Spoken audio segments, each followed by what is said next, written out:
What is good, everybody? Welcome to the OG Gold Standard podcast. It is Thursday, so that means me, Rob Stats Guerrera, and the human wet blanket, Levin Black. What's up, Levin? Are you all warmed up? You had your nice 4-hour warm-up on ESPN radio. No, that was your opening show. Now it's for the real thing, the more important one here, right? First of all, it was 2 hours. It was Joe and Amber on ESPN radio. And this is the more important one. Let's be honest. It's the 49ers one. It's the more important one always. Let's put it a different way. It's not more important necessarily, but it's closer to your heart. Well, that's true. Please rate, review, and follow the Gold Standard Podcast Network. We always say if you leave a review, we will read it on the show, which brings me to this one from Hambones. Oh, man. Hambones LNVF. I don't know what that means, but whatever. The Goats of Niners Podcasting, 5 stars. Thank you very much. From offseason to postseason, I don't know what I would do without this group. Keep up the great work. Thank you very much. And also, I think I have another one. Anonymous Rex says, great podcast, 5 stars. I needed something to fall back on when Better Rivals ended, and I really enjoyed the variety of contributors brought together through this collaboration. But my greatest wish is that you bring back Oscar Aparicio regularly. His episode is this week with Stats was exceptional. Also, kudos to Michelle and Vish, my 2 favorite co-hosts. You were not mentioned in that. Did you notice that? I was mentioned in a review that you read on your Gold Diggers episode. Yeah, someone out there doesn't like how you say Nick Bosa's last name. I know they've commented it on our episodes a couple times, but I was going to say something that was very not PC there, and I caught myself.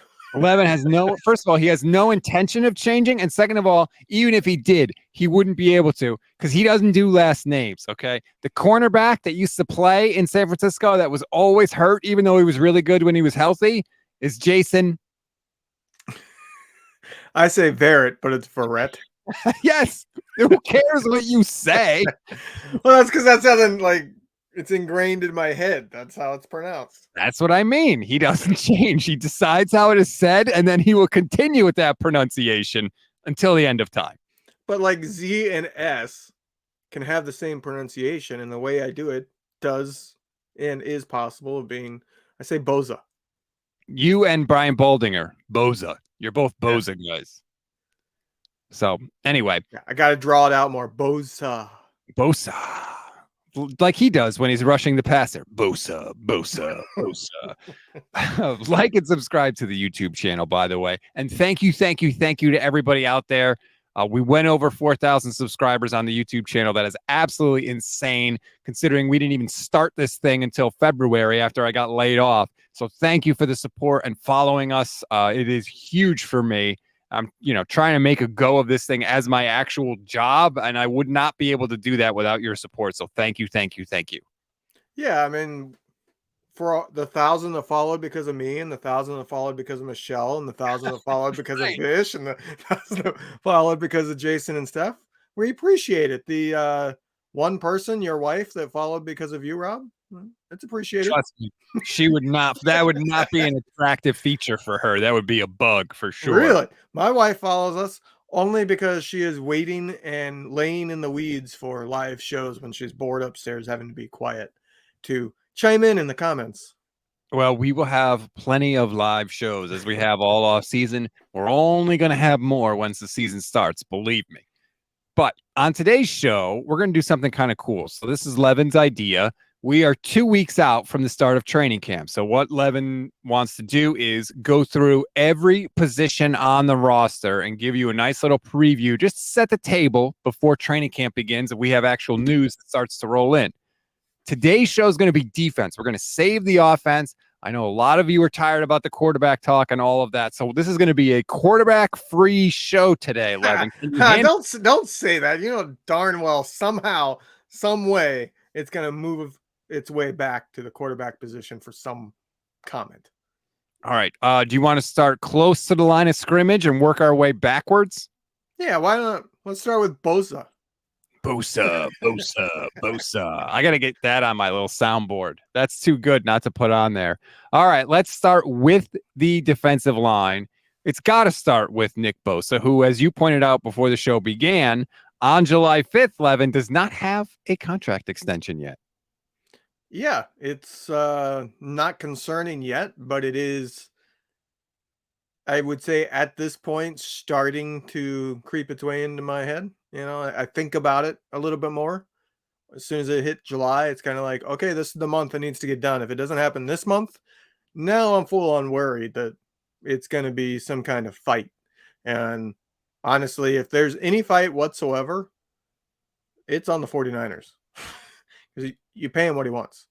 The only way you don't pay him what he wants, I think if he's saying like, I want 40, then at that point you're pushing back. Well, I'm sure that's what the opening ask is going to be, right? And that's just how these things work. You come in with a high number, the Niners come in with an insultingly low number.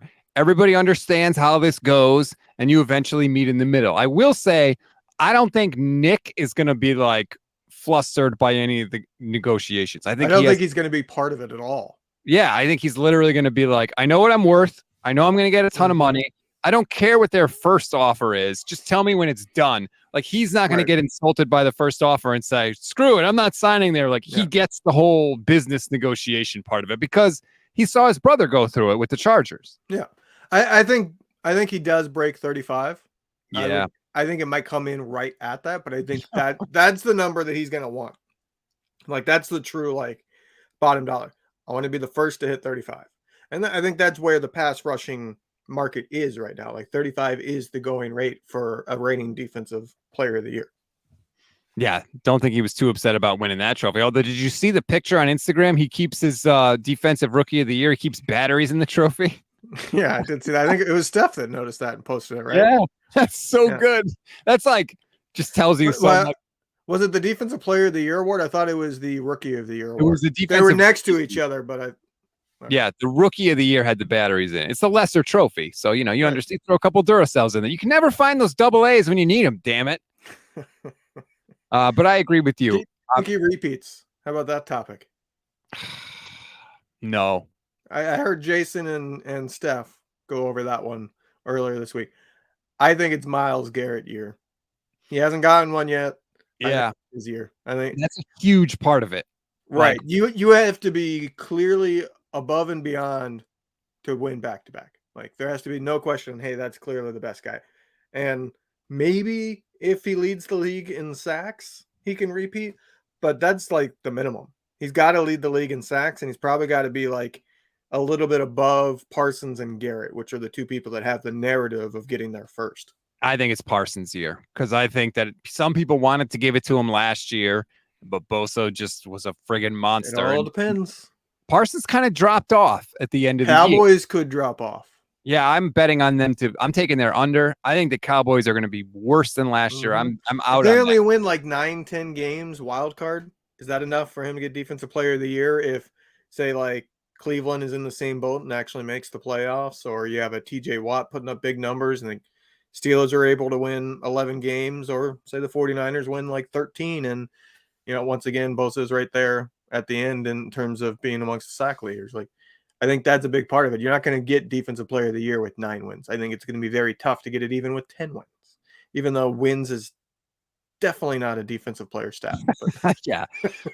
I don't know that the Browns are going to win enough games. That's the problem, Mike, because I do agree. I think that it enters into the discussion. If Watson bounces back and he's even like 90% of what he was in Houston, right, that team wins probably 11, 12 games. Yeah, they're going to win a lot of games because people forget how good he was when he was at his peak. It's a really good roster. You have a pretty darn good defense with one of the best players. And then on offense, you got maybe the best running back room with Chubb leading the way. You got a pretty darn good offensive line. That's why Chubb can put up 5 yards a carry every year. And you got pretty good targets there too. Let's get back to the 49ers defensive line, if we may. Last year, I don't know if you remember this, but I remember it. I was confident that Bosa was going to have a shot at 20 sacks. I was like, I didn't guarantee it, but I was pretty confident he was going to get 20. I'm even more confident this year with the addition of Javon Hargrave, the fact that Drake Jackson's in his second year now. He seems to have realized, what he needs to do to be a professional and contribute consistently at this level. I'm even more confident in Bosa to get 20 sacks this year. I wouldn't be shocked at all. I'm the opposite. Why? Because Hargrave is going to steal some sacks. Bosa's not like quick guy, so it's not like he's going to outrun people to the quarterback. But Hargrave's going to steal a few. Armstead didn't have a big sack here. I think he can have a big sack here now that they finally have another defensive tackle worth a darn. And like you said, if Jackson rises to be even just a good player, that takes away a couple sacks. I think part of the reason why Bosa had so many last year was because he was the only guy. Yeah, but if you're the only threat, you get all the attention. Like the Eagles, how many guys? He's gonna get all the attention. I figured that's where you were thinking. He's gonna get the double teams anyways. They will take their chances with everybody else. But look at the Eagles last year. What do they have? 4 guys with at least 10 sacks? Like one guy having a big sack here doesn't take away sacks from somebody else, especially the 49ers, because if they're getting that much pressure consistently, that means they're turning the ball over to their offense quickly. And if the Niners are scoring, other teams are going to have to pass. I really like the construction of the 49ers defensive line this year. I'm not saying he's going to have a bad year, but I think it's going to be really hard for him to dominate so much that he hits 20. 14, 15, 16, I think he's going to be in that range.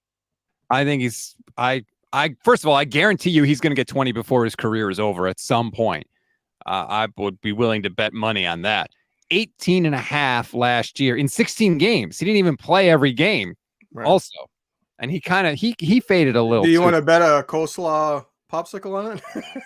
Oh my God. Yeah. Levin sent me a picture of somebody made a coleslaw popsicle. And what did you say? Like me and Michelle have to make a bet involving you guys are looking for like a new bet because you don't want to do mayo anymore, but like it's a coleslaw popsicle, but coleslaw by itself can't freeze.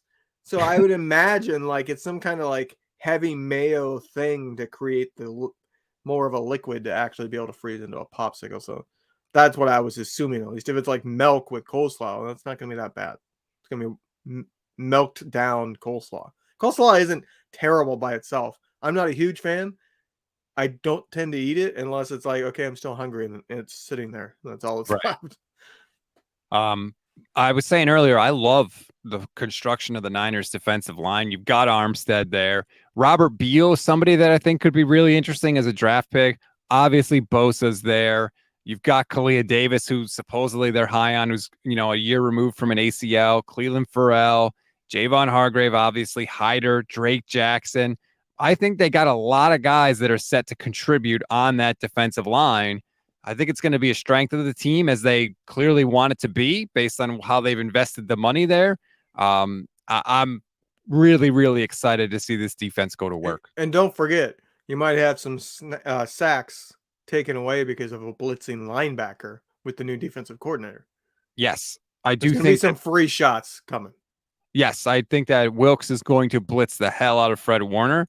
Although, as Oscar Aparicio told me, like, every time you blitz Warner, that means you can't have him in coverage. And he's so damn good in coverage that you kind of don't want to do that. Right. But, like, it's like I asked you a month ago, which one would you rather take away? Like, Greenlaw has great speed, but I get the sense that he's kind of like a tunnel vision guy where it's like, I'm going to run straight here. I don't think he's somebody that's going to have pass rush moves. Whereas I think Warner has that speed, but he's also got a little more finesse and kind of natural instinct to him. So which one do you want to blitz? Because they're both good in coverage. Warner is better in coverage, but he's also probably the better pass rusher, I would bet. I think it depends on who they're playing. Like if you're playing kind of a crappy offense, you can afford to blitz Warner a little bit and let Greenlaw drop back into coverage. If you're playing a better team, maybe you don't. I saw this tweet from Nicholas McGee, who pointed out that the 49ers defense wasn't just the best by EPA per play last year. It was the best by a long way. The gap to the Cowboys is pretty crazy when you consider the Niners didn't really have anybody providing consistent pressure after Bosa. He wrote, Javon Hargrave is joining this defense. The Niners EPA per play, for those that aren't watching on YouTube, was negative 0.112. The Cowboys are the next closest at negative 0.087. So that's a big gap between 1 and 2. Yeah, 0.025, which is, just looking at it, it is at least the difference between the Cowboys at 2 and the Commanders at 5. I had to think a second. What is their nickname? No. It's going to change again. Yeah, it probably will, actually. But so are you higher on this defensive line than last year's defensive line? I would imagine yes, because of Hargrave. Yep. Hargrave, I think it's a twofold kind of benefit. Like I said, Hargrave himself, but also I think Armstead. The year that we saw Armstead get 10 sacks was the year that he had a fully healthy Buckner sitting there playing at a high level, and he was able to get free and get some sacks. I think he's going to see that benefit again. And I think, assuming Jackson emerges, that means Armstead gets to rush from the inside more than he has. The 49ers as a team last year had 44 sacks. Bosa had 18 and a half, but Samson Ebukam had 5. He was number 2 on the team. He's gone. Charles Omenihu was number 3 on the team with 4.5. He's gone. Drake Jackson is the next highest with 3 sacks. So it was Bosa and pretty much nothing else. If I put the over-under on sacks for the year at 50 for the Niners, are you taking the over or the under? Why you got to hit the nail on the head, huh? That's the point. I'll take the over. I do think that is the true, like, that's what I haven't looked at the line. I try to stay away from betting because I like my money.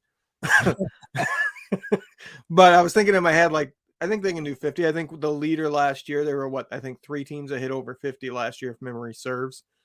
But I think what pushes them over, it's not just that they improved on the defensive line. The offense will be better for the entire year. The offense took off midway through the season. It's going to be, I think, a really good offense for the entire year. And like you said, that means they're going to be up more, and that benefits the pass rush. I do think we're going to see a more consistent offense because if it's Brock, I don't think they're going to start slow. He may, I guess, because he won't have a lot of practice in the preseason, but I don't know. I just feel like I don't think it's crazy to expect him to perform somewhat comparably to how he did last year. And so people forget the offense in the first half of the year last year was bad. I described it as broken, and I was correct, by the way. They were scoring 19 points a game. Like, it was a struggle. I don't expect them to struggle like that next year, which obviously will mean good things for the defense, like you said. Hey, what did we just talk about? The quarterback. Not the same way. We didn't argue about the quarterback, at least. No, but you brought up Purdy and whether or not he's going to be rusty starting out the year. I think that people. I told you. We didn't even get through one positional group completely. 17 minutes into the show. That's not bad. Anything else on the defensive line you want to mention before we go to linebackers? No, I mean, it really is. It's a really good starting 4, in my opinion. And then after that, it's hopefully one of these long shots hits. Right. Hopefully Hyder can rediscover the form from a couple of years ago when he was on the team. Hopefully Cleenan can emerge and be worth anything, basically. But I do like the potential of those guys' second string. If you get Bosa with, Bosa's probably going to be, I would say, at least 15 sacks. If you get 10 from Armstead and you get 9 or 8 from Hargrave, you don't need guys like Cleveland Farrell to have 10, 11 sacks. You get 5, 6 sacks from them. All of a sudden, you're getting a hell of a lot of pass rush from your defensive line. Right. I think Hargrave, Armstead, and Bosa will likely combine for 30 by themselves, if not more. Both of the defensive tackles will probably be somewhere in like 6 to 8 range. I'm not expecting double digit. I think that's unrealistic for a defensive tackle to expect, unless they're Aaron Donald. But then you have Jackson, who, like you said, he had 3 sacks and he barely played in the second half of the season. Like, he was really good in the limited amount of time he had before he wore down. So if he can withstand the season, it's pretty realistic to expect 7 sacks, 8 sacks out of him. By the way, there were 4 teams that had at least 50 sacks last year. The Patriots had 54, along with the Cowboys. The Chiefs had 55. They were second. And then the Eagles had 70. Yeah. 70. That's insane. So that's why I think that there's room for all those guys in the Niners to have big years potentially. But we'll have to see. Let's move on to the linebackers now. This is where I'm a little, I don't want to say worried. I'm going to say intrigued, because Azeez Al-Shaair is gone. So there is a spot for that third linebacker for the 49ers, and I'm not totally sure who's going to take it, Levin. Obviously, we know Warner. We know Greenlaw. Is it Oren Burks? Is it Demetrius Flanagan Foles? Is it Marcelino McCrary Ball? Apparently, you have to have 3 names to be a 49ers linebacker. I don't know. Or do you think it's one of the rookies that they drafted, D Winters, or the other guy whose name I can't remember off the top of my head right now? I'm not worried at all. I think this is Jalen. this is like the least I'm worried positional group maybe on the entire team, because you have 2 dynamite stars, and you got enough guys to where I'm pretty confident one of them will be okay. It's not like the Niners play 3 linebackers all that much. Be interesting to see if Wilkes does it more, but I don't think he will. I think they're going to be a nickel a lot more. That's just, this defense is built for it, and you saw that with the Oliver signing. Like, that's a pretty clear indication. Nickel's still going to be featured quite a bit. But I am fine. I don't know who it's going to be. My guess is it's either Burks, McCrary Ball, who we've heard some players talk like they've kind of not come out and right and said it, but they've alluded to the fact that on the team, at least, it's kind of expected that he was going to be number 3 this year. Or it will be D Winters, because I think D Winters has potential. And it is intriguing. I think it was you and Michelle talked about that he's actually on like the defensive player or rookie of the year odds. Yeah, it was Jason and Steph actually, which is kind of insane. Yeah, the now I'm drawing a blank. The safety isn't on there. Right. Ji'Ayir Brown. Ji'Ayir Brown, yeah. He's not on there, but D Winters is. And Vegas doesn't normally just rant. Like, it's not like Vegas went, hey, we need some really low round crazy rookie to just throw on there. No, there's something there, whether or not it's anything of real substance that came from the team, or it's just that they know he's like a physical freak, or something is there. Yeah, it's really, really weird. I would love to like get an actual odds on Ji'Ayir Brown, because I think that's not necessarily the worst bet, depending on what they are. I'm trying to pull it up really quickly since Jason and Steph talked about it. Let's see. D Winters is plus 10,000 to win Defensive Rookie of the Year right now. But like, he should be plus 10,000, but Ji'Ayir Brown shouldn't be. It's very possible Ji'Ayir Brown. Yeah, because he's a turnover machine. And right. I mean, you can see that with like Diggs on the Cowboys. He gives up so many big receptions because he gambles for the interception every time. But because he gets a lot of interceptions, he's constantly listed as like a top 5 corner, when in reality, he gives up as many big plays as anybody in the league.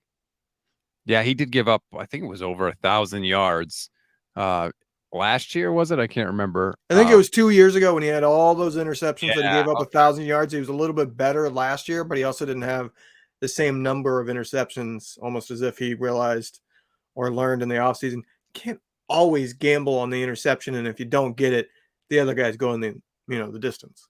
So there's D Winters, if you're watching on YouTube, plus 10,000, surrounded by a bunch of names that you don't know, because if you have plus 10,000 odds to win an award, you're probably not going to win it. But are you concerned about the loss of Al-Shaair, or are you saying, it'd be great to have him, but it's not that big a deal? Right. That's perfect way to put it. It'd be great to have him, but it's not that big of a deal. I mean, he played like half the season anyways, and they were fine.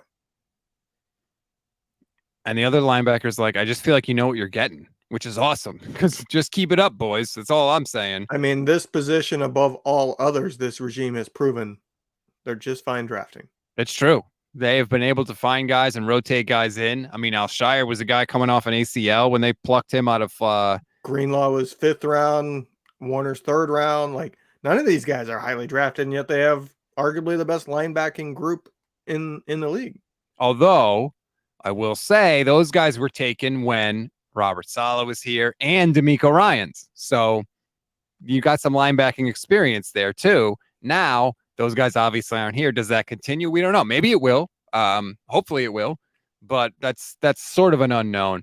But I agree with you. What you said earlier, Wilkes is going to blitz some of the linebackers more because that's literally what he does. Brian Burns. He could select one of these guys to be like the pass rush specialist and still keep Greenlaw and Warner in their coverage spots. True. Maybe that's the little bit that Vegas knows, is that Winters is good at pass rushing as a linebacker. I'm not saying he is. I have no idea, honestly. With as late as he was drafted, I don't know a whole lot about him. But maybe his physical prowess, and they know that he actually has some pass rush moves, and they think he's going to has this, long shot chance of becoming like this specialist pass rusher who ends up getting like 7-8 sacks as a rookie. It would make sense at least to explain why he's on the list over Ji'Ayir Brown. That's for sure. But anyway, I feel really good about the 49ers linebackers, even, not knowing what's going to happen with that third spot, because I know what Dre Greenlaw's given you, and I know what Fred Warner's given you. And I think that Fred will get to show a little bit of his pass rushing, because I think he is a good pass rusher. He's just so damn good in coverage that the Niners never wanted to do it. We'll see how much Wilks uses him. All right, let's go to the secondary now. Let's start with the corners. We'll get to the safeties last. So corners-wise, they're the position that I am most worried for injury. Yeah. I think they are the one that is sunk the most off a single injury. And that is if Ward gets hurt or Lenoir gets hurt, there's nothing behind him on the outside. Like, you're looking at Ambry Thomas at this point. Maybe somebody else emerges, but there's nothing there. That's where I still think the Niners might sign somebody. Might use a little bit of the cap space they have. Well, there's always cuts in training camp. There's always cuts in training camp. Maybe they pick up somebody. I can't believe that they're going to go into the season with that little depth. Like, Ward getting hurt creates an Achilles heel to this defense. Like, it doesn't matter what the pass rush is doing if he's gone. And Lenoir, I liked what I saw out of him, but let's not forget, like, he struggled in the beginning of the year and then all of a sudden turned it on. Like, we've seen it before with the second corner having these streaks of playing really, really good at the end of the year and then being terrible at the start of the year. And you know what I'm talking about, Akello. Ambry Thomas. Well, I was talking about Akello. Oh, well, yeah. Well, don't worry. He's in the Rams now, so we'll see. Yeah. We'll see Akello if he actually makes the team. Yeah. But you're right. That really worries me. The Ward's got to stay healthy. And the thing I think with the Ward injury too, I think Wilks wants to play a little more man-to-man than D'Amico played. Well, if you don't have Mooney Ward, you're not playing man-to-man, especially with some of the receivers in the NFC West. So you're right. That could really change how they call the defense. But if Ward is in there and you want to go man-to-man, okay, you've got Ward, you've got Lenoir. Just for people who may have forgotten, you've got Quantrez Knight is still on the roster. Darrell Luter, the rookie out of South Alabama. Isaiah Oliver, who Steve Wilks called the best nickel corner on the market when they signed him. You still have Ambry, of course. You still have Samuel Womack also. Also, there's a person named A.J. Parker, who apparently is on the roster. I have no idea who that is. But that's the Niners' corner. So if Ward goes down, then you're looking at, Diamador, Lenoir, and who? Probably Samuel Womack based off last year, I would guess. I mean, Womack might have improved. He was a rookie, but boy, he looked great in the nickel role and horrendous on the outside corner role. Then again, Lenoir struggled too early on. So that's the diciest spot on the defense now for sure. It's been that way for a little while. Darrell Luter, hopefully looks good. They said that they think he can contribute right away. They've been not shy about that, kind of putting a little expectations on him, but I don't think anybody else is going to be kept up late at night because Darrell Luter is the starting cornerback for the Niners. So yeah, light some candles, do a seance, whatever we need to do. Protect Mooney Ward, please. Because it could get real dicey real fast for the 49ers if he goes down for any extended amount of time.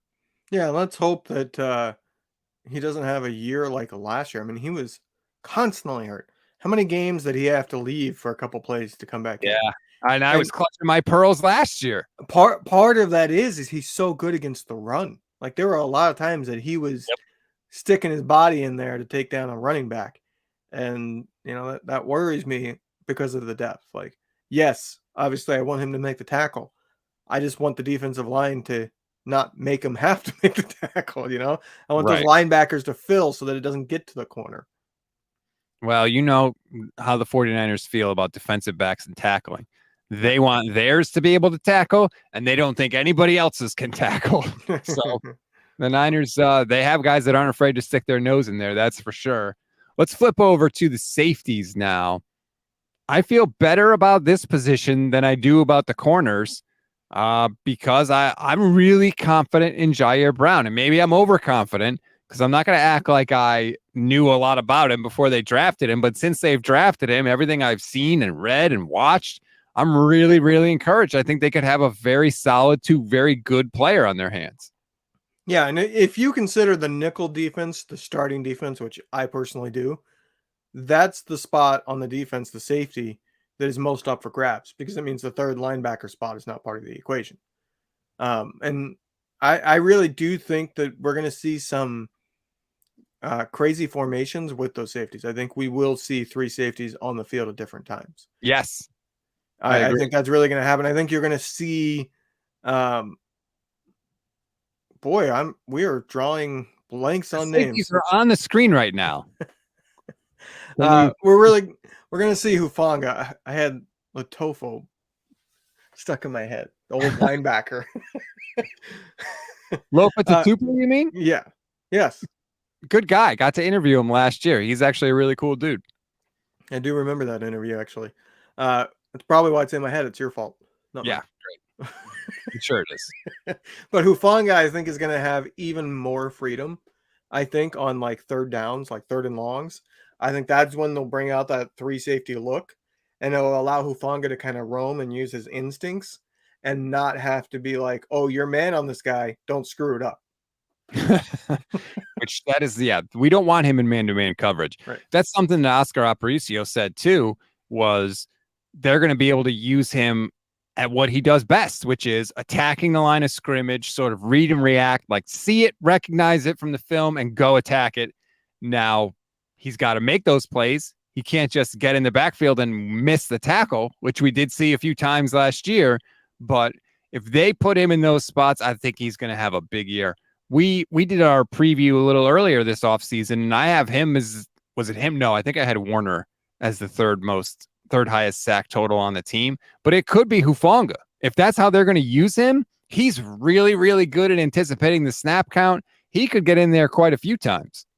Yeah, I would love to see it. I want to see him have the freedom. I don't want to see him in man-to-man. Yeah. Like he's just I don't think he has the lateral quickness that you need to be able to, turn your hips in that way, as well as just he doesn't have the speed. If he falls behind at one step, it's going to be two by the time it's a deep shot, 20 yards down the field. He doesn't have the catch-up speed. And so I don't want to see him in that role. And I think late in the season, that's what defenses kind of learned is let's have motion. Let's put Hufanga in position to where he has to have man. Let's clear it out to where then the second guy coming in, he has to drop down and play man on, and that's the weakness. I think they took away his ability to kind of be a true safety towards the end of the year and be roaming around and, trying to anticipate. And they forced him into what is his weakness. And I think that's what Wilkes will set out to do is kind of, if you want to put it that way, the punch back to that counter. Hufanga had freedom early on in the season, was tremendous, fell off in the second half of the season because they countered him. And now Wilkes is going to try to counter back to give Hufanga that ability to use his instincts. I'm really interested to see how much better Wilkes can make the secondary because we know that that's his specialty coming in. Yeah. I mean, it's hard to get better than it's been. So that's why I got fingers crossed holding him up on the screen because the secondary has statistically, this pass defense has been the strength of the defense. The pass defense has been ridiculously good. In 2019, the pass defense allowed the fewest passing yards of any team other than the Revis Island year Jets in like 15 years. Yeah, because the defensive line is so good at getting pressure. That's the thing. I don't think it's because they were always locked down in coverage. But that's how this defense is designed. They really want to be the 2019 defense again. Yeah. That is the plan. That's why they got Hargrave. They've flat out said our defensive line has fallen off since then. I mean, they basically said Javon Kinlaw has sucked. So we needed to go out and pay somebody in free agency because he wasn't what we were hoping he would be, right? Rob, look behind you. It's Javon Kinlaw. Yeah, I know. Trust me, I think I would feel the shadow as he blocked out the sun. Look, it is what it is. I was really high on Kinlaw. I loved the draft pick. I loved the potential. It hasn't worked out. I think Part of that is on him. I don't think he's developed a whole lot in terms of hand technique, and part of it's not on him. I think his knee has failed him. Yep. His knee is so weak that offensive lines know they can hit him in a certain way, and that knee's going to buckle. And we saw that in the NFC Championship game. Oh God. I feel like really what it has robbed him of is his floor. Because when I watched him, just seeing how big and strong he was, I was like, if nothing else, he's gonna be just a guy that clogs up the middle. Like he's not gonna be pushed around. But when you don't have your base underneath you, you do get pushed around. And so he hasn't. That floor has been gone now by the knee, and I just have zero faith that that's ever gonna get better. I don't anticipate him playing a full season this year or anything close to it, which stinks. But I think that's just, the story of Javon Kinlaw, unfortunately. So getting back to the safeties, who would you bet leads the team in interceptions this year if you had to bet on one player? I almost might go Ji'Ayir Brown. I really think he's going to win the starting job. That's what I was getting at. I think it's between him and Hufanga. Ward is not an interception guy. Lenore, he hasn't shown to be that really. I think it's going to be the safeties are going to have that freedom to try to snatch interceptions, and I think they got two of them that's their specialty in Brown and Hufanga. Yeah, Brown had 10 interceptions over his last 2 seasons in college. He has a documented history of making plays on the ball. And Gibson led the team last year, if I'm not mistaken, in interceptions, tied for the lead. I think he did. I will say this. Lenore is going to have opportunities to make interceptions. I remember I think it was a playoff game, they were talking to D'Amico Ryans, and D'Amico Ryans basically told him, look, guys, teams are going to come at you because they're not going to come at Ward. So they're coming at you. So you have an opportunity to make a lot of game-changing plays. And I thought that was a really good way to sell it to Lenore, too. Hey, yeah, they're going to pick on you because they think you suck. But really, you have an opportunity to make plays. And he did make some of them. So he may lead the team in interceptions, but also lead the team in yards allowed just because guys are going to be constantly throwing his way. But no, I think it might be Ji'Ayir Brown. No disrespect to Tashawn Gibson, but he's old now. Sorry. And a lot of those interceptions kind of fell into his lap. I think Brown would have got those last year if he was.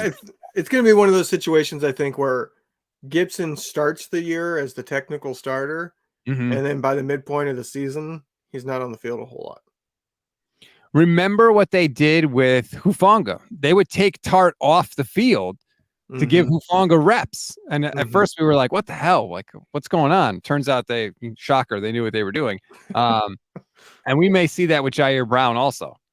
Yeah. I mean, he might force his way on there if he has a couple of interceptions. All right, if you're going to keep intercepting the ball, we got to keep putting you out there to see what happens.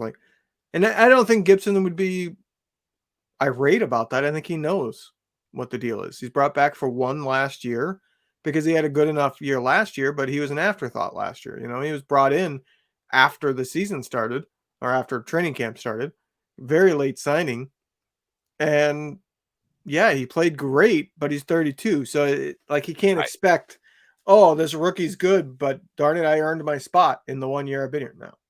And also did he play great? I mean, he had a lot of interceptions. Yes.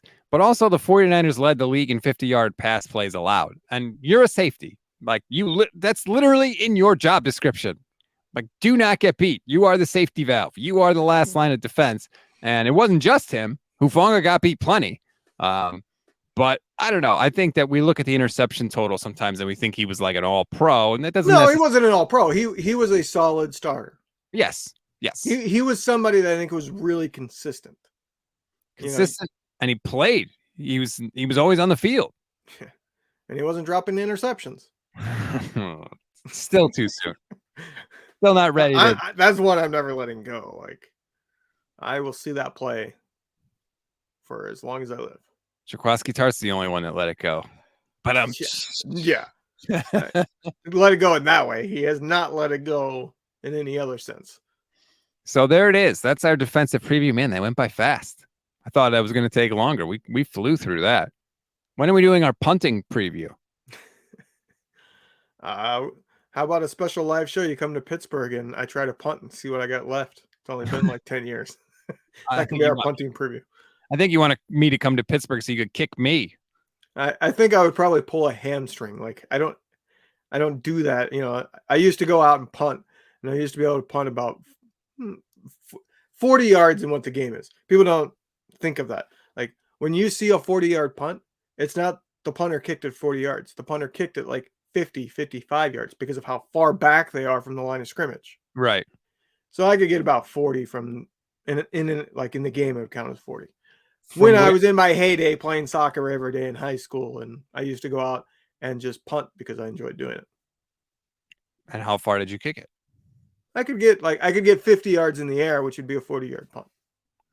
That's pretty damn good. But I haven't done it in so long now. I would probably pull a hamstring on the first go. Well, yeah, now we're broken down shells of like I see all these things on Twitter. It's like, would you take $1 million or try to gain 3 yards for $100 million? And we did it on ESPN radio, and I kept telling people, take the money. Yeah. You're going to die if you try another thing. Yeah, that's like, I don't think people understand how life-changing $1 million can be either. Like people think, well, that's not enough to retire on. No, but it is completely, utterly life-changing if you do it smartly. Like me, I would pay off my house and all my student loans and my car loan, and that gives me like $2,500 more a month in my pocket to spend on whatever immediately. And then that's only about 300 grand. You take 700 grand and you put it away and you allow it to gain interest. And in 15 years, it's going to be worth $2 million. And at that point, along with whatever 401k you've accumulated in 15 years of working, you could retire. For me, that means I retire in my early 50s. I'm pretty darn happy with that because for those 15 years, I'm having plenty of vacations. You have $2,500 a month to do whatever. You know what I mean? A month. So yeah, I'm taking the $1 million. I'm not trying to get 5 yards, which, by the way, I think people are underestimating how hard it would be. But I think there's one. I debated this with my brother the other day. If you're going to be the quarterback, you might get 5 yards because you can just keep sneaking and try to get like a yard, half a yard 10 times, and then you got the 5 yards. If you're the running back, which is how I was thinking about it, man, there's about 5% of people that would be able to do it because you got to run 5 yards before you get to the line of scrimmage. There's not going to be a hole there anymore if you're a half second slower than NFL running backs, right? Like you see how fast those holes disappear. So yeah, I think people underestimate how difficult it would be if you're doing it as the running back. And here's the other thing too. Like I was not a great athlete by any stretch of the imagination. I was an average athlete. I always say I was good enough not to embarrass myself, but I was usually never great either. Now at 38, hard to imagine, Rob. Adonis over there. At 38 now, though, I'm so far removed from even that. Like I'm so much worse than even I was at my peak, if you want to call it that. There is no chance I would try and carry the ball. No. And you have to survive to spend the money, by the way. The first time you get tackled and somebody that's 270 pounds that runs 15 miles an hour comes crashing into your rib cage. No. Okay, two things. One, like I was a good enough athlete that I did letter in soccer and tennis in college at the NCAA level, not Division I or anything. But so I was a decent athlete, better than your average person. Better than me is what you're saying. Yeah, even in my heyday, I think I could probably get the 5 yards, but it would be hard. And if you're factoring in the potential to get injured, there's a pretty darn good chance I make it like 1 or 2 plays and I'm done. These days, I probably pull my hamstring before I even get to the line of scrimmage before I'm touched. No contact injury. Like there's no chance. All these people think that like I don't know. They just think that like they're one step away from the league or whatever. But like, I don't care that you have an offensive line. Your offensive line, insane. The level the NFL is at. Yeah, your offensive line is not going to be able to block for 8 seconds, which is what they would need to do for me to even gain a positive. No. Give me the $1 million for doing nothing, and I will happily walk away than watch my crumpled, withered body get absolutely torn to shreds by an NFL defense. No, absolutely not. And the last point I'll make is, you don't get any rushing yards if you fumble. Good luck holding onto the ball when you got defensive linemen grabbing at it. Like, people underestimate that aspect too. It is hard not to fumble the ball. You have to be strong as hell. You literally got guys that bench press 450 pounds grabbing at the ball. You think you can hold on to it?